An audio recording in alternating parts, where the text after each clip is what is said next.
US Open takeaways, Alcaraz and Sabalenka, the best matches and the funniest moments.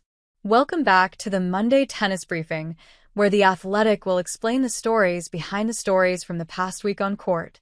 This week, the US Open concluded with two gripping finals. Aryna Sabalenka curbed her natural instincts to beat Amanda Anisimova 6-3, 7-6-3, in an absorbing women's final, before Carlos Alcaraz and Jannik Sinner contested their third Grand Slam final in a row, a record in the Open era of men's tennis.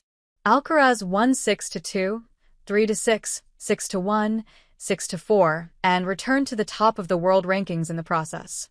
The Athletics tennis team, Matthew Futterman, Charlie Eccleshare, and James Hansen, present their takeaways from the final Grand Slam of 2025, from the best shots and funniest moments to the biggest disappointments and the most incredible matches.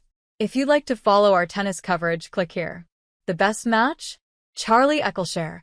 Amanda Anisimova versus Naomi Osaka wasn't the highest quality, but it was compelling, with the outcome uncertain until the very last point.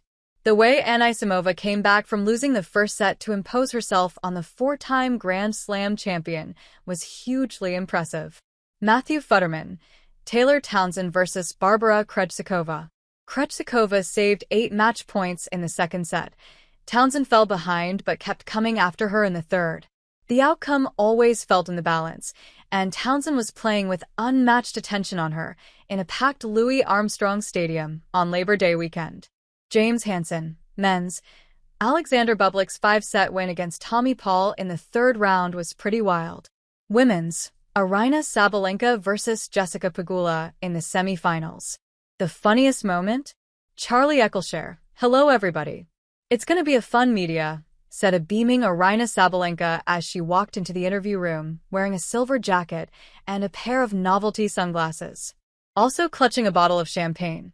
The US Open champion set the tone for a vibe-filled and revealing 15 minutes or so. Matthew Futterman, Sara Errani and Andrea Vavasori cutting up one team of singles stars after another to win the new mixed doubles, exactly what the USTA was hoping wouldn't happen.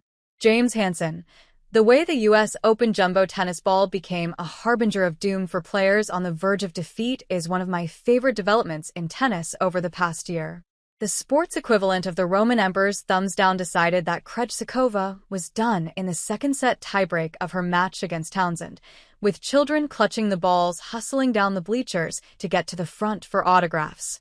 Krejcikova, serving for her tournament life, looked into an eye full of yellow and essentially said, "F them kids." Krejcikova hung in, saved more match points, and won the tiebreak to take the match into a third set. The kids with the balls spent all that time hunkered down on the stairs, laying low and waiting to be allowed back to their seats. It was hilarious. The worst prediction? Charlie Eccleshare. One of my players to watch going into the tournament was the 21-year-old American Ethan Quinn. He had picked up a few decent wins, and I thought that he might be able to pick up a couple more here, especially given his good draw. He lost in the first round to world number 175 Jerome Kim. Matthew Futterman. I stayed away from predictions this year. I've learned my lessons. Though at some point, I said to Charlie and James that I thought Mira Andreeva was going to beat Townsend handily in the third round. Oops. James Hansen, Elena Rybakina and Taylor Fritz had shown me enough that I thought they would trouble Sara Errani and Andrea Vavasori in the first round of the mixed doubles. It wasn't even close. Charlie Eccleshare. The redemption story is overused in sports, but Anisimova coming back from a double-bagel Wimbledon final defeat against Iga Swiatek to beat the same player a couple of months later was extraordinary. The energy on Arthur Ashe Stadium for their US Open quarterfinal, with everyone pulling so hard for Anisimova, is something that will stay with me. Matthew Futterman.